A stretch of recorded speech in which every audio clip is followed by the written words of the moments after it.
A veces se piensa que a la Universidad de Harvard solamente pueden ingresar los primeros puestos o solamente pueden ingresar. Ya no están buscando al alumno perfecto, ya no están buscando al profesional que avanzó a toda velocidad. Lo que están buscando son líderes y, más importante aún, líderes con una visión de generar cambio. Tener, por ejemplo, un CV pulido, estructurado, pesa muchísimo más que tener un CV con muchísima experiencia, pero que al final poco atractivo para engancharse. ¿Cuál fue tu primera impresión, el sentimiento que tuviste al ingresar al campus? Viví en una residencia universitaria. De hecho, en la residencia universitaria que hasta el día de hoy todavía preserva el cuarto de quien fue Franklin Delano Roosevelt. Hay muchos presidentes y muchas personas emblemáticas que han pasado por la universidad. El comedor, que es todo lo que te puedes imaginar cuando piensas en el comedor de Hogwarts. Tiene los mismos vitrales, tiene las mesas largas. De verdad que tiene una onda. Las así, velas colgando. Sí. Tiene candelabros. Te sientes en una película, de verdad. También, por ejemplo, la biblioteca reúne la primera copia de la Biblia que imprimió Gutenberg. Sí, la Entonces, escuché, sí, lo primero que van a leer de ti, el primer párrafo que van a ver, la manera en cómo estás intentando comunicar quién eres, vale oro, porque ese es el filtro inicial. Si logramos saltar esa valla, ya vamos a haber ganado, te diría que más de la mitad de la carrera, porque ya les interesas. Hola a todos y todas. Gracias por unirse a esta transmisión. Es una transmisión muy importante, muy inspiradora para mí y bueno, gracias a todos aquellos que se han conectado. Seguramente para ustedes también va a ser muy valiosa. Estoy el día de hoy con Fabiola Ventura. Ella es una economista peruana con una amplia vocación social y también una formación en el extranjero que me inspira mucho. La he conocido hace muy poco en redes y está hoy día con nosotros. Muchísimas gracias, Katy. Realmente para mí es un placer estar aquí.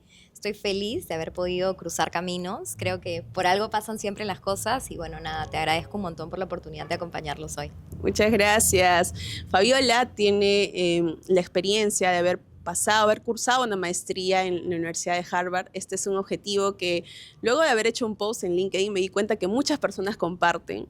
Y hoy queremos explorar un poco en cuáles han sido sus orígenes, las motivaciones que ha tenido, el proceso y también todos los retos que afronta un egresado de una maestría en una universidad tan importante como esta. Entonces, Fabio, quiero preguntarte primero si es que la idea de estudiar en la Universidad de Harvard rondó en tu cabeza desde qué momento, ¿no? ¿Dónde surgió esta motivación? Sí, bueno, te agradezco nuevamente por poder hablar de algo tan bonito porque creo que muchas veces se puede perder el foco de lo que implica de estudiar fuera, como viéndolo solamente hacia el momento en el que se obtiene el título. Creo que antes de eso hay todo un trabajo probablemente de años, de formación, de vocación, pero además de mucho esfuerzo para poder alcanzarlo. Así que más que como un logro individual, yo lo veo como un logro colectivo y creo que desde ahí es donde nace un poco la inspiración para haber seguido ese camino. Esto de todas maneras se lo debo a mis padres. Ellos fueron quienes siempre apostaron por la educación, mirando también a sus propios padres. Nuestra familia pudo progresar mucho invirtiendo y priorizando lo que es la inversión en educación de calidad sobre todo. Mi padre fue docente en la Universidad Peruana Cayetano Heredia por más de 30 años y él eligió el colegio en que mi hermana y yo estudiamos porque sus mejores alumnas venían de mi colegio. Entonces ellos siempre apostaron por buscar los lugares de excelencia y en esa misma línea fue que mi madre, que es doctora, hace muchos años fue a la ciudad de Boston y conoció el campus de la Universidad de Harvard y regresó a contarnos que había visitado la universidad más emblemática del mundo. Y tal vez éramos muy chicas para entender cuál era la magnitud de una institución tan importante, pero ten por seguro que desde chiquitas apareció tanto para mi hermana y como para mí ese nombre y ese sueño que poquito a poquito fue encaminándose muchísimos años después, pero definitivamente son mis padres a quienes les debo toda la intención de poder prosperar y seguir adelante, ¿no? Genial. Entonces es tu mamá quizá la persona que tú identificas con ese sueño, con el puntualmente ir a la Universidad de Harvard. Sí, o sea, mi mamá es doctora y en la ciudad de Boston hay muchísimos hospitales emblemáticos. Ella fue a un congreso médico y como parte de las actividades visitaron el campus de la Universidad de Harvard. Ahí es que ella conoce la mejor universidad del mundo y regresa y nos cuenta en casa como, oye, he estado en la mejor universidad del mundo, les he traído estas cositas y nosotros, ¿pero qué es eso? Tal vez éramos muy pequeñas para entenderlo, ¿no? Claro. Pero finalmente se dio la oportunidad de poder escuchar a través de ella, de esta universidad, y poquito a poquito, formando mi vocación social, también me empujé a poder perseguir ese sueño que mi mamá sembró en mí desde chica, ¿no? Qué lindo. ¿Tú crees que dentro de la inspiración de algunas otras personas que buscan ingresar a la Universidad de Harvard está la inspiración de personas o referentes femeninos, quizá, egresadas de la universidad, que puedan encontrar como puntualmente inspiración, quizá por eso? Totalmente, totalmente. Yo creo que este es un muy buen momento para ser una mujer latina, porque creo que cada vez ganamos más espacios para poder desarrollarnos. Creo que, bueno, la política global también nos permite de alguna manera u otra luchar para que esa plataforma no se dinamite, y lo veo en mujeres peruanas que han tomado decisiones importantes para poder salir del extranjero. Yo creo que cada vez son más los peruanos y peruanas que pueden conseguir esas oportunidades, que para nada son fáciles de alcanzar. Estas son universidades muy competitivas, pero además también existe toda una carga financiera asociada a esa decisión o ese gran sueño de querer tomar ese paso. Entonces, yo creo que es muy valiente el peruano o la peruana que puede sacar adelante y encaminar el sueño. Y lo veo con mucha emoción. Cada vez son más los peruanos que somos al extranjero. De hecho, somos uno de los grupos entre Latinoamérica que más ha crecido porcentualmente en los últimos años, de, digamos, extranjeros latinoamericanos recibiéndose en Estados Unidos. Así que lo veo con muchísima emoción, y como tú mencionabas, en este mes de marzo también felicito y me siento muy orgullosa de saber que seguimos luchando como mujeres y seguimos Claro. buscando estos espacios para nosotras. Genial. Y cuando te planteaste esto como objetivo, ¿estuviste de repente planteando una estrategia? ¿Cómo fue que, porque bueno, la meta está y ahora es cómo lo logro, ¿no? ¿Cómo llego a eso? Claro que sí. Mira, yo lo quise desde hace mucho tiempo. Yo estoy por cumplir 33 años, probablemente lo quiero hace más de 13. Cerca de los 20 seguramente dije, esto es algo que quiero en mi vida, pero como toda persona tan joven tenía muchas preguntas y aún pocas respuestas. Entonces concentré un poquito más, ganar capital a mi favor en términos profesionales. Ingresé muy joven al Estado, que para mí fue mi plataforma de aprendizaje.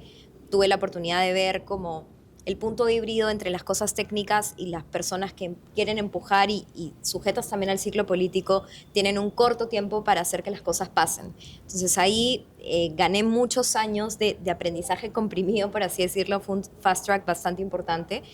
Luego he saltado a la sociedad civil, he saltado inclusive al sector privado, y creo que de alguna manera u otra ese empuje en lo profesional pudo ser una variable relevante para que yo decidiera ir postergando el sueño de la maestría. En algún momento pensé que no lo iba a lograr inclusive.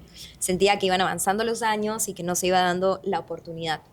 Pero poquito a poquito, en realidad, siempre atenta a las oportunidades, muy similar a como tú sueles manejarte, Katy, porque de lo que nos conocemos sé que tú eres una de las personas que cuando ve una oportunidad no solo la busca, sino la persigue. Y fue en pandemia que a través de un ex compañero de la Universidad del Pacífico me enteré que otra universidad de Boston, el MIT, estaba sacando unos demos de MicroMasters, y él promocionaba el MicroMaster en Finance, que no es lo mío está hacia temas de desarrollo, temas sociales, pero igual se lo consulté, lo vi también en LinkedIn, le escribí y le dije, oye, ¿cómo es esto? Me contó un poco más y me dijo, mira, hay un programa similar que te puede interesar. Me pasa la información y yo comienzo a estudiar ese MicroMaster. Lo hice totalmente virtual y 3 años después, cuando lo termino, me permitió convalidar para lograr mi acceptance en Harvard. Entonces yo he entrado ahí con más de 30 años, que muchas veces te dicen a los 30, ¿cómo te imaginas? ¿No? Ya en un lugar en el que al final estoy muy lejos de estar, pero en ese afán de no perder ese sueño que sembré o que me ayudaron a sembrar, como mi mami, como te cuento, pude canalizar lo que tenía en ese momento, que eran muchas ganas de seguir aprendiendo y finalmente lograr la maestría, ¿no? Fabi, tú hablas de 30 años como... Yo voy a cumplir 40, creo.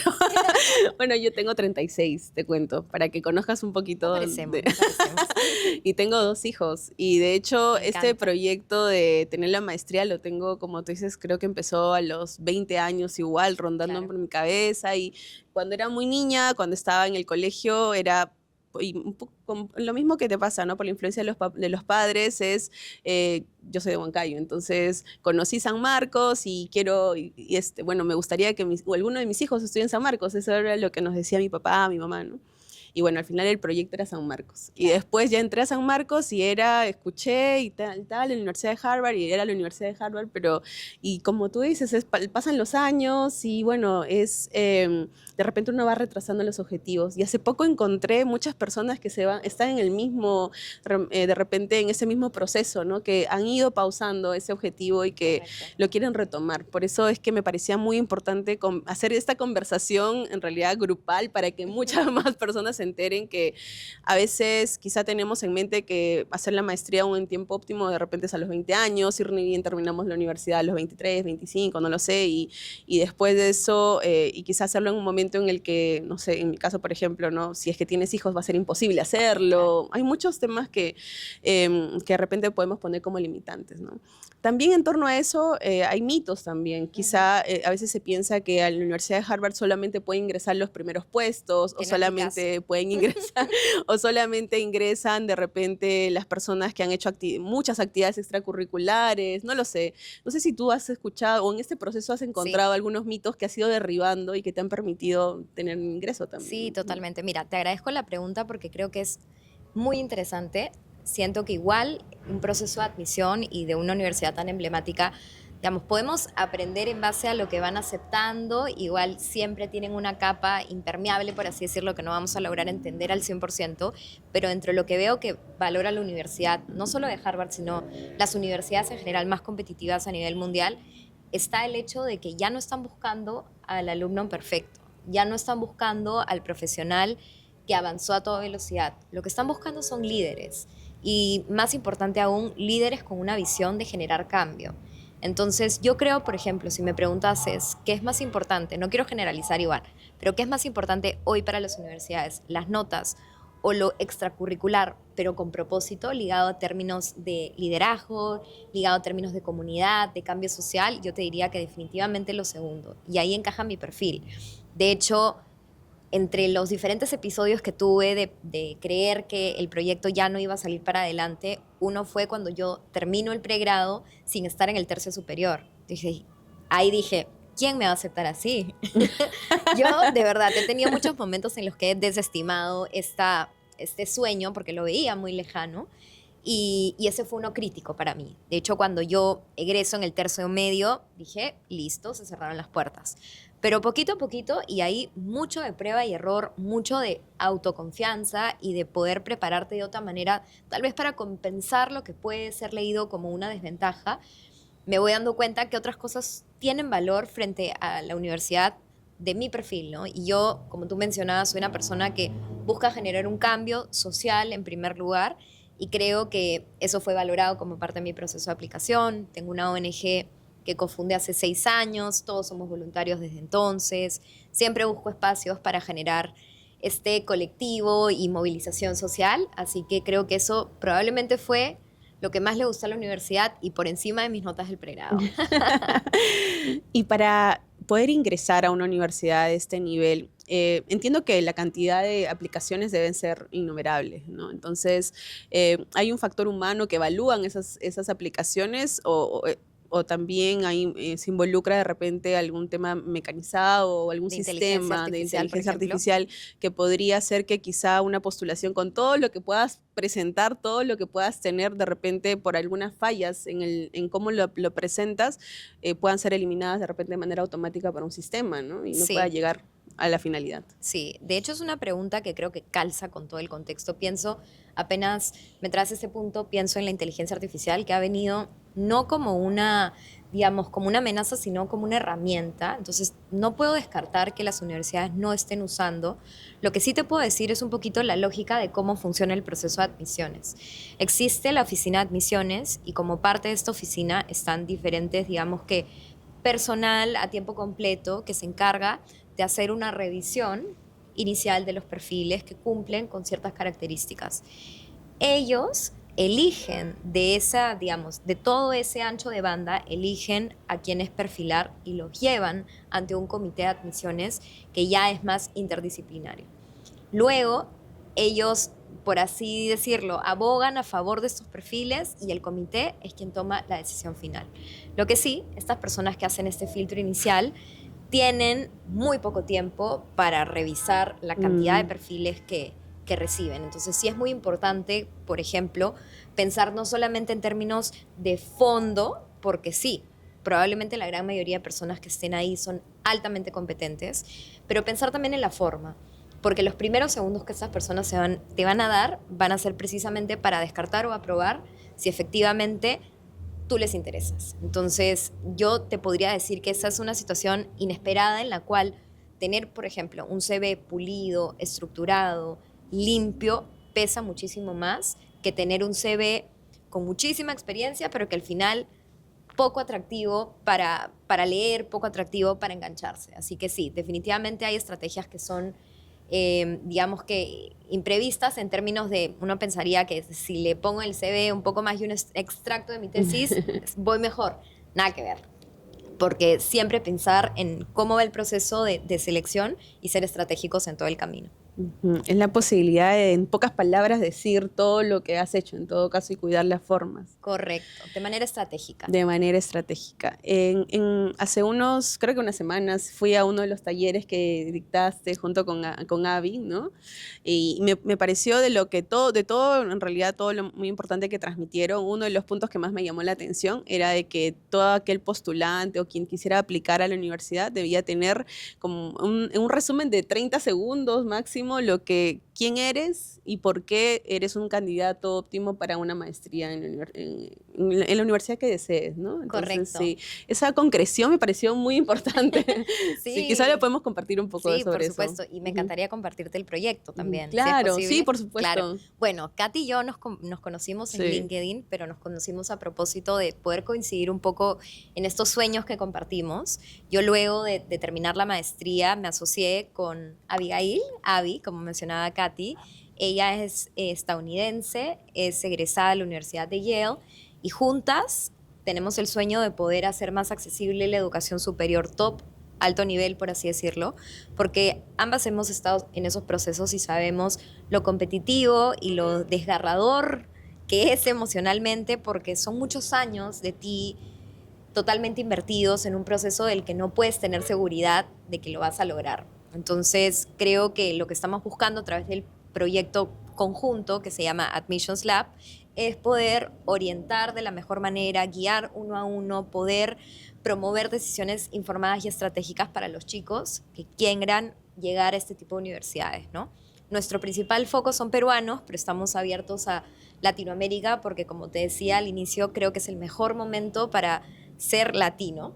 Y creo que con mucho orgullo tenemos toda la capacidad de poder no solamente alcanzar esas plazas de admisión, sino además destacar en estas universidades que realmente recolectan, por así decirlo, lo mejor de lo mejor.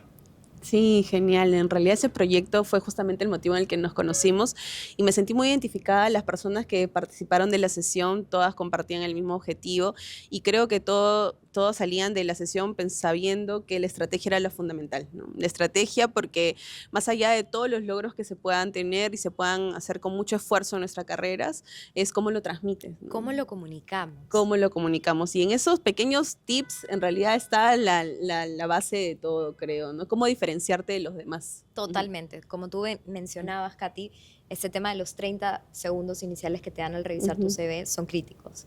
Lo primero que van a leer de ti, el primer párrafo que van a ver, la manera en cómo estás intentando comunicar quién eres, vale oro, porque ese es el filtro inicial. Si logramos saltar esa valla, ya vamos a haber ganado, te diría que más de la mitad de la carrera porque ya les interesas. Entonces, una vez que le intereses, probablemente tienes los elementos para poder lograr esa admisión, pero como siempre, estratégicos. Entregar la información en el momento oportuno y con las herramientas que calcen de la mejor manera. Así que definitivamente sí, yo creo que igual siempre es bueno poder generar estos espacios de aprendizaje porque, no sé, plataformas tan del día a día como es LinkedIn, que tú lo utilizas muchísimo, qué importante es saber también comunicar en un medio en el que tenemos tanta exposición al final y tanta exposición orgánica sobre todo, porque a diferencia de otras redes sociales en las cuales está la publicidad, en LinkedIn existe también, pero normalmente está captivada hacia lo que son grandes empresas por el costo, porque es muy elevado.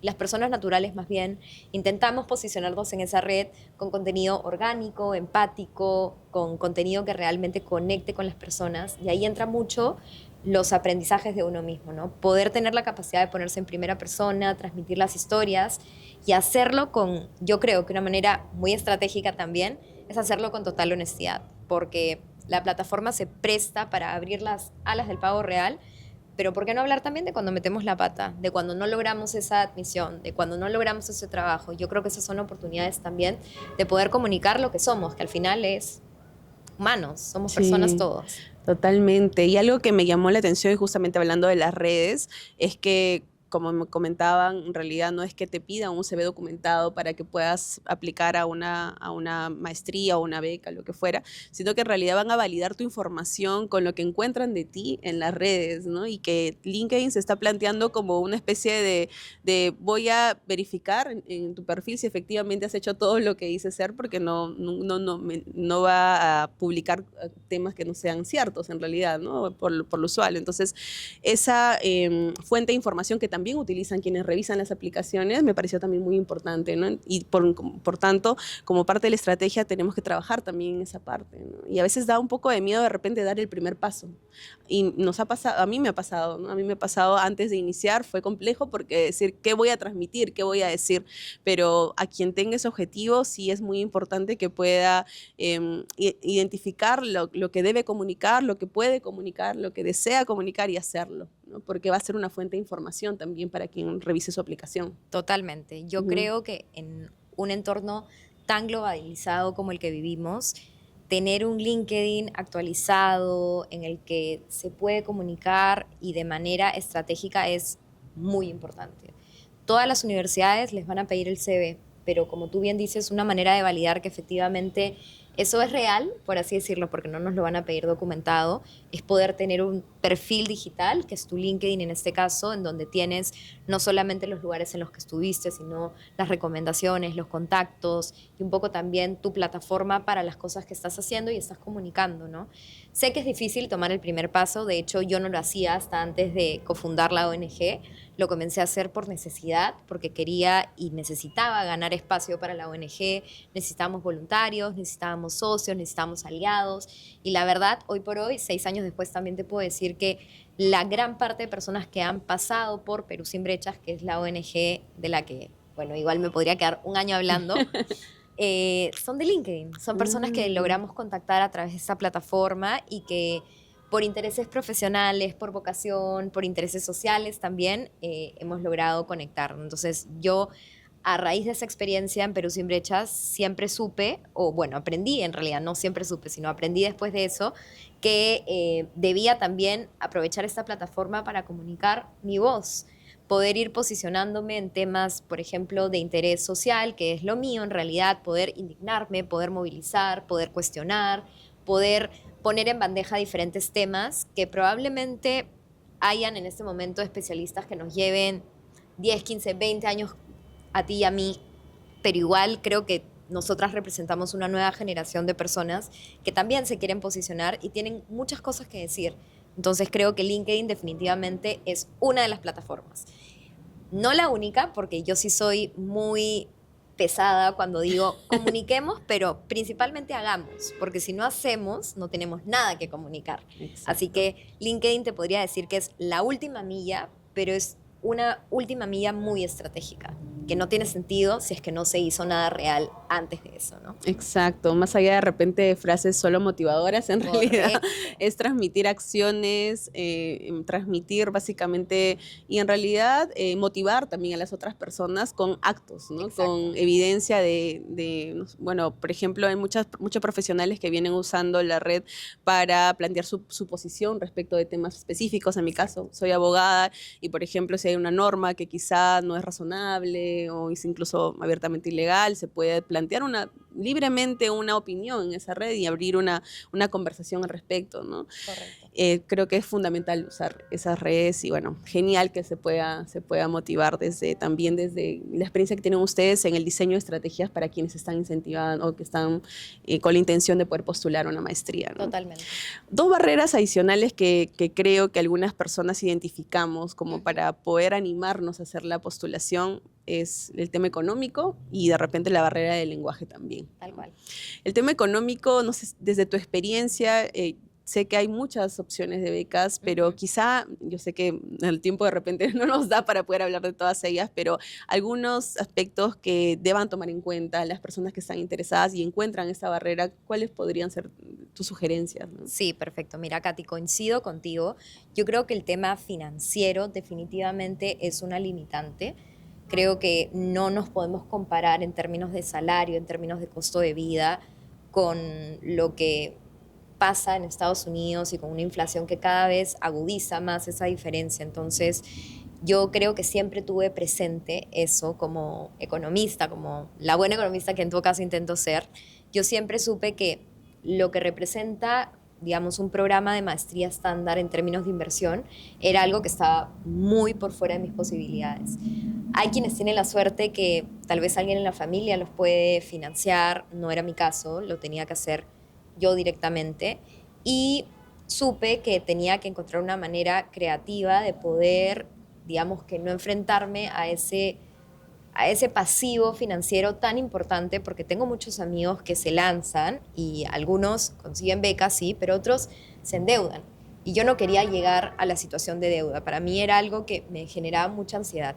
Ahora, con respecto a las becas, que por supuesto hubiese sido el escenario ideal, yo poco a poco, cuando fueron avanzando los años, tomé la decisión de no llevar un programa regular, sino un executive. Y por eso es que comienzo con este MicroMaster, que lo hice 100% virtual. El MicroMaster venía del Centro de Innovación para la Pobreza de la Universidad MIT y tenía un costo social, por así decirlo. Te categorizaban sobre todo por tus ingresos anuales y dependiendo del país de que venías. El costo de lo que yo pagué fue realmente bajo en comparación al nivel que nos ofrecían. Ojo que tampoco tuve la suerte de interactuar de manera live, por así decirlo, con las personas, no generé comunidad, no generé muchas otras cosas, pero definitivamente en términos educativos, el contenido educativo fue algo que pude pagar sin ningún problema. Luego que termino ese programa y ya usando digamos que esas notas para mi admission en la Universidad de Harvard, es que recibí una convalidación que al final, desde cómo lo leí financieramente, fue una especie de beca porque me reconocieron 4 cursos que en el valor de Harvard estaban muy por encima de lo que yo había pagado. Entonces, digamos que la diferencia que quedó, digamos, como bajo mi responsabilidad financiera, felizmente no fue algo que me agobió.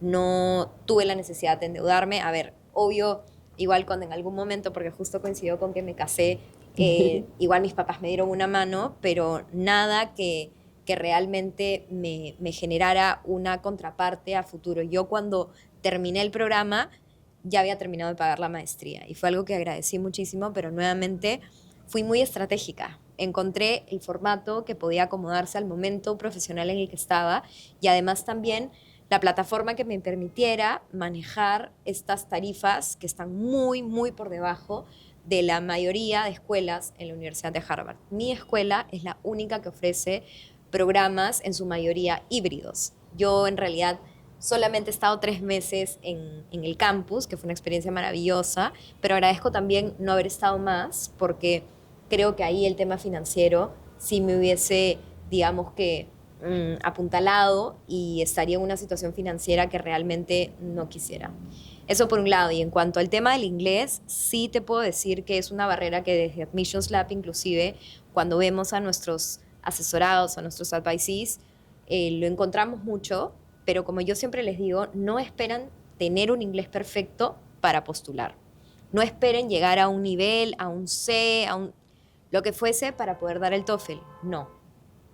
El TOEFL, que es el requisito el TOEFL o el IELTS, que es el requisito que le van a pedir a todos, es un examen que nuevamente se acompaña de mucha estrategia. No es únicamente el nivel de inglés. Te podría decir que 50% el nivel de inglés y 50% la estrategia con la que eres capaz de enfrentar el examen. Y con eso hablo desde temas, digamos que tips básicos para poder, en la parte de reading, no tener que leer todas las lecturas, sino hacer como skim and scam, de poder encontrar las palabras clave y tal, tal y tal. Desde eso hasta también saber manejarte emocionalmente, tener el temple para poder enfrentar un examen que al final no termina de ser masivo y donde vas a encontrar a otras personas a tu alrededor y vas a escuchar lo que ellos hablan y lo que ellos escuchan, y eso también genera presión. Claro. Entonces yo siempre le digo a los chicos, no esperen 2 años, no inviertan 3 años de su tiempo hasta alcanzar ese nivel de inglés. Alcancen un nivel de inglés con el que tal vez no se sientan totalmente cómodos y den el examen. Y vean cómo les va, cómo se sienten, qué aprendieron, y poquito a poquito enfóquense en dar el examen. Luego de cumplir con el requisito de inglés, sí te puedo decir que dentro de la universidad el inglés no es una barrera. Yo en realidad estuve en una escuela donde sí habían una porción muy importante de estadounidenses. Te podría decir que al menos la mitad de quienes participaban en mis clases eran estadounidenses. No es el caso de todas las escuelas de posgrado en Harvard. Hay escuelas donde por el contrario los estadounidenses son minoría, pero en mi caso fue el contrario y yo tuve una buenísima experiencia. Nadie esperaba un inglés perfecto. Yo misma no lo tengo, pero lo que sí esperan es que tengas, digamos que la capacidad de saber comunicarte sin lograr un léxico perfecto, pero sí poder trasladar tus ideas, poder articular las cosas que quieres decir y lograr también hacerlo de manera oportuna. A mí me pasaba mucho que al inicio en las clases, por el temor de no hacer una pregunta que pueda parecer un poco tonta, muy básico, lo que fuese, anotaba, después traducía y después cuando levantaba la mano ya estaban en otro tema. Ya se me había olvidado. Sí, así que uno realmente tiene que aprender poco a poco a cambiar el chip, a aprender a pensar en inglés, que a veces asusta, Muy difícil. pero poco a poco uno lo va logrando y también se va sintiendo reconfortado porque nadie espera que tú des algo que no es core del curso, no es core de la maestría. Al final todos siempre van a priorizar la generación de comunidad y poder sentirse parte de algo que es mucho más que la suma de las partes. Genial. Yo creo que hasta ahora lo que podría resumir todo es básicamente la estrategia, ¿no? Totalmente. Hay estrategia para formular tu aplicación, hay estrategias para afrontar económicamente una maestría, hay estrategias para poder afrontar también un segundo idioma, un idioma extranjero.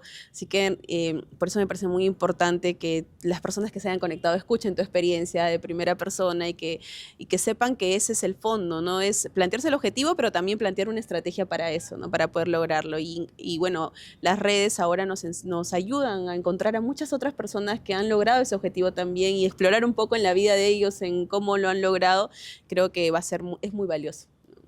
Ahora quisiera hablar de repente de esto, de este tiempo que pudiste estar en el campus, ¿no? ¿Cuál fue tu primera impresión, el sentimiento que tuviste al ingresar al campus? No sé si viviste ahí o fuera, este primer día de clases. Sí, mira, te cuento. Siendo completamente honesta, mis primeros días ahí me sentí perdida.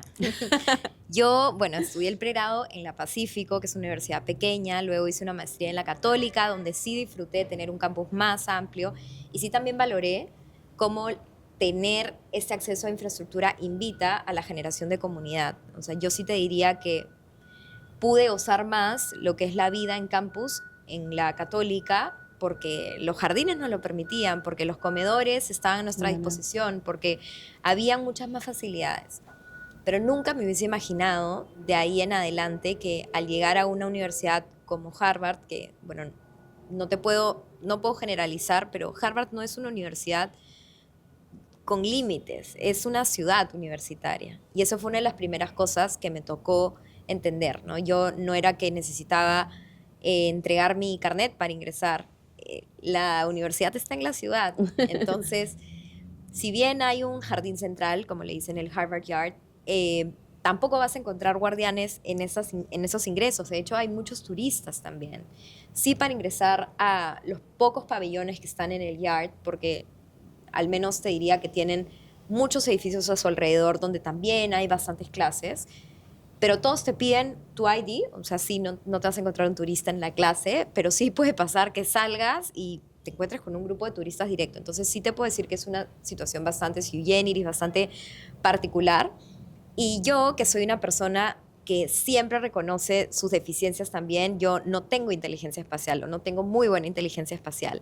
Entonces sí me costaba ubicarme desde físicamente hasta, digamos que Boston es una ciudad hermosa, es una ciudad segura. De noche te podría decir que no estoy completamente convencida de eso. Entonces también, no sé, siento que al vivir en una ciudad como Lima, yo sabía también, por ejemplo, qué rutas debía tomar al llegar a la Pacífica, al llegar a la Católica. En una ciudad que no era la mía, sí me sentía un Más poquito confuso. más, exacto, más alerta, y sobre todo porque sabía que mi radar o mi GPS personal no me acompañaba. Entonces sí, definitivamente me sentía así. Pero te puedo decir que igual una sorpresa hermosa, porque ser parte del campus te hace realmente enganchar con que eres parte de la comunidad, y creo que eso me faltaba. Como te decía, mi primera etapa del camino hacia la maestría fue muy impersonal. Yo comencé con muchas clases, con el e-learning famoso, clases grabadas, conversaba con muy pocas personas por chat, no conocí físicamente a nadie y me sentía muy distante y no me identificaba con esta figura colectiva que estaba buscando, ¿no? Y eso me dio el hecho de estar en el campus. Te podría decir que aparte fue lindo poder vivir dentro del campus, que era otra de tus preguntas, ¿no? La primera vez que fui, viví en una residencia universitaria. De hecho, en la residencia universitaria que hasta el día de hoy todavía preserva el cuarto de quien fue Franklin Delano Roosevelt. Hay muchos presidentes y muchas personas emblemáticas que han pasado por la universidad, y hay lugares de la universidad que recogen esos pequeños capítulos de historia, y en mi residencia estaba la de Roosevelt. No la pude visitar porque luego me enteré que la alquilan, pero la alquilan, uff, carísimo. O sea, es el cuarto de Harry Potter prácticamente. Y ese es otro detalle importante. La ciudad de Cambridge, que es donde está específicamente Harvard, que es una ciudad universitaria, donde están muchas universidades alrededor, es una ciudad con influencia inglesa, con construcciones del siglo XIX. Entonces realmente es muy pintoresco porque te sientes en un mini Hogwarts, que eso también fue Sí, eso parte sentí de... cuando fui a la ciudad. Tal cual, tal cual. Y mi residencia universitaria era un castillito. O sea, al final yo me sentía así. Te sentías Hermione. Sí, no sé si tanto como Hermione, pero definitivamente sí me sentía súper afortunada y súper agradecida de poder vivir esa experiencia.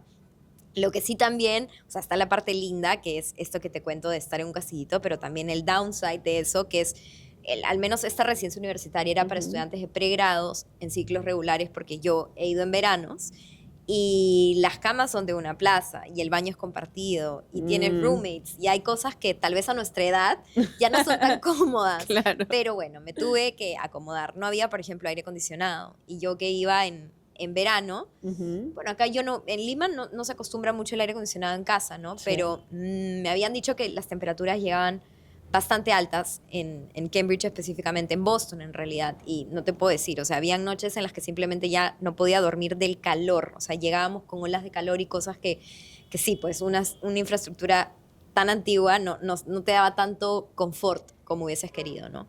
Pero esa fue mi primera experiencia, igual maravilloso poder también aprovechar las demás instalaciones del campus. Dentro del yard está el comedor, que es, digamos que, todo lo que te puedes imaginar cuando piensas en el comedor de Hogwarts. Tiene los mismos vitrales, tiene las mesas largas, de verdad que tiene una onda Las así. velas colgando. Sí. Tiene candelabros, te sientes en una película, de verdad, en un tiraje de Harry Potter, definitivamente. De verdad que maravilloso, eso me encantó. Me encantó también ir a la iglesia, por ejemplo, no porque necesariamente sea practicante, sino porque es una iglesia que se construyó en memoria de los estudiantes de la universidad que participaron en la Primera Guerra Mundial. Entonces, mucha historia en el campus. También, por ejemplo, la biblioteca reúne la primera copia de la Biblia. que Ah, la imprimió escuché. Gutenberg. Sí, sí, sí, la escuché. Entonces, sí, maravilloso. O sea, digo, al final, el primer libro impreso en el mundo está en Sí. la Universidad de Harvard y lo preservan hoy, ¿no? Y, por ejemplo, algunos otros datos curiosos, y esto se los debo a una amiga de la maestría colombiana que quiero muchísimo porque ella nos llenaba de datos curiosos. La biblioteca también fue creada, fue construida, financiada por la familia de un estudiante de la universidad que coleccionaba muchos libros. Y en sus vacaciones se fue a Europa con sus padres y comisionó varios libros para que llegaran a Estados Unidos de vuelta, pero como es la vida, que él regresó en el Titanic y falleció ahí. Mm. Entonces, a raíz de esta experiencia, la familia es que decide financiar la biblioteca, pero también instaló una práctica mandatoria para todos los estudiantes que quisieran graduarse, que es pasar un swimming test. Eso se quedó como política en Harvard por muchísimos años, ya no lo es, pero por ejemplo, sí, al tú ingresar a la piscina, si quieres hacer cualquier actividad acuática, tienes que hacer un swimming test. Yo lo hice y viene un poco en línea con todo este capitulito nuevamente de historia que jala con la biblioteca, ¿no? Entonces, yo te digo, muy maravillada, sorprendida, agradecida de poder estar en un lugar que realmente describo como mágico, ¿no? Ya en una segunda oportunidad me quedé en los campus modernos, o sea, en las residencias universitarias modernas, que principalmente son los de la Escuela de Negocios, que son hermosos. O sea, te puedo decir que todas las comodidades que te puedas imaginar, ya no vives en un castillo, vives en un edificio súper moderno. Pero de mi lado, haber tenido las dos experiencias realmente me permitió gozármela más, ¿no? Poder tener las dos caras de la moneda y también decir, oye, tal vez ya soy muy grande para estar en una cama de una plaza, pero a la vez también quedarme con las buenas anécdotas, ¿no? Sí, y lo que más me gusta es toda esta descripción del campus, que cada pedacito del campus tiene historia, ¿no? Y de Correcto. hecho hay bastante información y todos estos datos curiosos de la universidad que es muy bonito conocerlos, ya vivirlos como universitario, ¿no? Bueno, como estudiante en una maestría. En este intercambio que tuviste la oportunidad de conocer estudiantes de otros países, de distintos países del mundo, ¿no? De repente yo sé que todos tienen distintos temas culturales, distintos incluso religiones, pero ¿hay algún, desde tu percepción, algún patrón que los une? ¿Hay algún perfil del estudiante de maestría o incluso de pregrado que hayas podido conocer de Harvard? Sí, te diría que principalmente, bueno, las personas que he logrado conocer son estudiantes de posgrado, principalmente de mi escuela, que es la escuela de extensión, Harvard Extension School, sin perjuicio de que igual hay muchos peruanos que están llegando a la escuela de gobierno, que es la escuela Kennedy, y sí te podría decir que tal vez por afinidad también, porque dentro de mi escuela yo elegí un programa que se acerca mucho a lo que es la oferta educativa de la Kennedy School, como le dicen, mucho de generar impacto, generar comunidad, regresar a tu país, contribuir, empujar cambios, tomar retos en el sector público, mucho liderazgo también, y mucho liderazgo, digamos que empático, hasta progre, me atrevería a decir, y con lo cual me sentí muy cómoda. De hecho, me sorprendí muchísimo. Hay mucho activismo en la Universidad de Harvard y me gusta. Me gustó poder sentir que tienen una comunidad con voz, que tienen una comunidad que es respetada y que también tiene la capacidad de defenderse, como lo vimos luego cuando hubo espacios con la administración de Trump en los que se generó mucha incertidumbre de cuál podía ser, digamos que, el camino o el rumbo que esperaba la nueva administración para la universidad, pero de verdad que yo fui parte justo de ese momento en el que no sabía si iba a poder entrar o no con una visa de estudiante y por supuesto me generó momentos de ansiedad, pero después también rescato qué poderoso es que existan personas que desde la academia tengan muy claro cuál es el papel institucional que representan y que puedan poner la cara por algo que va más allá de un momento actual, sino que representa a la vez digamos, un pare frente a personas que quieren destruir instituciones. Así que de verdad que por ese lado me quedé súper contenta. Yo te diría que ese es el perfil. He encontrado para bien porque yo soy no quiero decir que yo sea activista, no hago activismo, pero sí soy de las personas que se indigna, de las personas que cuando ve situaciones que no les gusta, pone todo de su esfuerzo para cambiarlo y es lo que intento hacer con la ONG, es lo que intento hacer con mi vida en general. Así que nada, me sentí muy reconfortada. Muy cómoda. Y Sí, en realidad creo que eso hace ver si es que ves ese perfil en realidad en todos ellos, es que su filtro de admisión es bueno, ¿no? tal cual. Porque terminan encontrando en los candidatos que buscan, que el perfil que están identificando es de líderes de distintos países que de hecho vuelven después a sus países a hacer cambios, ¿no? Como lo estás haciendo. Bueno, te agradezco mucho porque ha sido muy inspiradora toda esta conversación.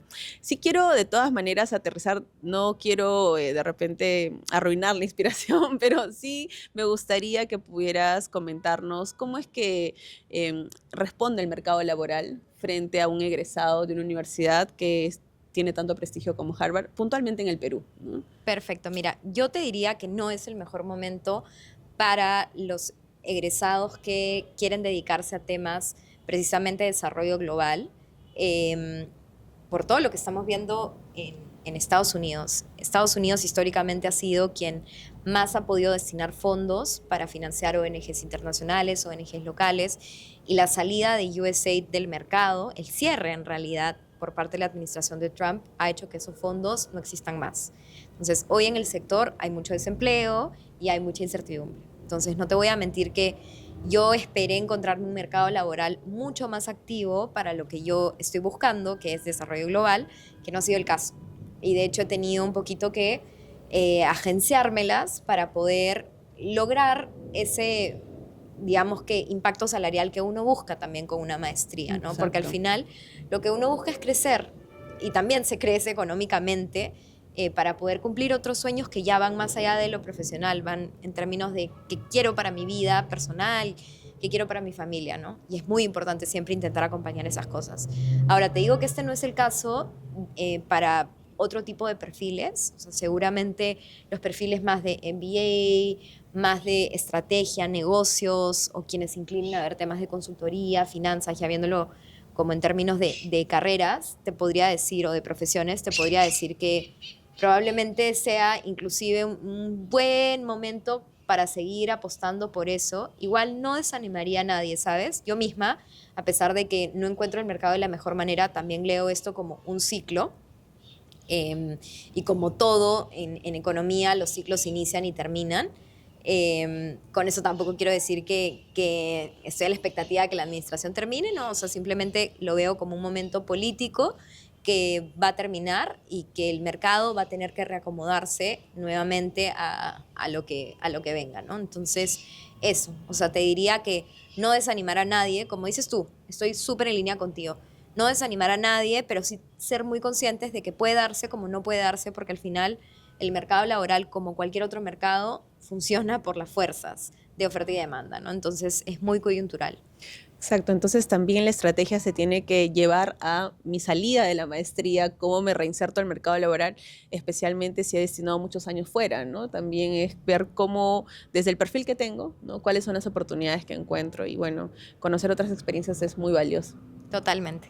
Fabi, muchas A gracias. ti, Gracias por este espacio. Solo quiero cerrar con, bueno, sé que todavía no has hecho tu graduación, ¿no? La vas a hacer, seguramente va a ser una ceremonia muy bonita, ¿no? Va a ser algo muy emotivo. Si tú tuvieras la oportunidad de decirle algunas palabras, quizá a tus compañeros o a la familia que te está viendo, qué se te vendría a la mente decirles? gracias. O sea, realmente gracias, porque creo que todas las personas que están en mi entorno cercano han marcado algo en mí, sea en términos de inspiración, como te comentaba mis papis, que siempre me impulsaron un sentido de excelencia súper elevado, pero a la vez también empático, que se lo agradezco porque no es solamente el resultado, sino el proceso. A mi familia, que veo que tiene tantas ganas y lo demuestran en su día a día de seguir estudiando, de seguir trabajando. Somos personas de verdad que nos esforzamos un montón y por eso también celebramos un montón, nos damos el tiempo para reconocer lo que se logra. Y bueno, nada, a los demás, digamos, grupos de personas que me han acompañado, desde amigos, amigas que me han dado la confianza para creer en mí, jefes, mentores, jefas que realmente han sido una inspiración en el camino, que me han sabido también dar una mano cuando realmente lo necesitaba, que me han permitido, digamos que, tener la confianza para poder estudiar y trabajar en paralelo también. De verdad que hay muchas personas con las que me siento, bueno, no en deuda, en parte sí, pero más que nada agradecida. Agradecida porque yo haría lo mismo por, y espero hacerlo, por otras personas.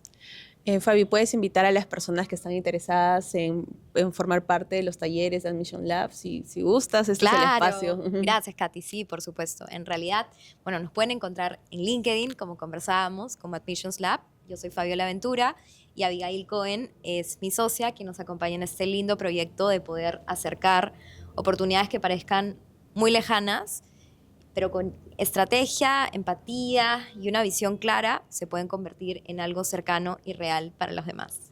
Muchas gracias, A ti, Fabi. Katy, Y un gracias a placer. todos por conectarse. Nos vemos.